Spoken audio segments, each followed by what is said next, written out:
Hello mga goons, ito may nagtanong sa atin dito. Tanong ko pala, may experience kasi ako na hindi ilagay yung individual business info. Paano tanggalin yun? Automatic siya nandun. So ganito yung problema niya dyan. So tara, turuan ko kayo paano ayusin yan.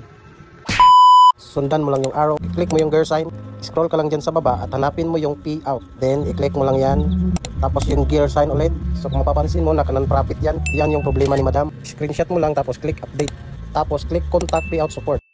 Tapos i-check mo yung star dyan at ilagay mo lang yung email address mo dyan. Tapos select mo lang yung nakalagay, how do I update my payout account or financial information.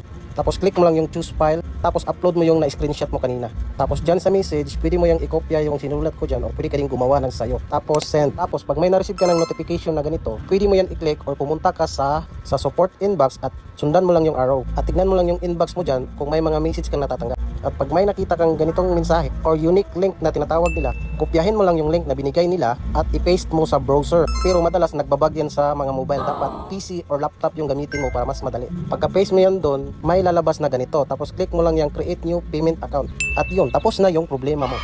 At yun lang. At shoutout nga pala sa mga top engager ko this week. Shoutout kay Gina Diveria, Adiboy Dalman, Melody Idanan, Scarlett Dal, Mami Billy, Astropil Siglos, Pilyas Amorin Gigi Buril, Coolies Apparel, at kay Ila Canencia. Shoutout po sa inyo at thank you sa walang sawang pagsuporta. And please don't forget to like, comment, and share. Bye-bye!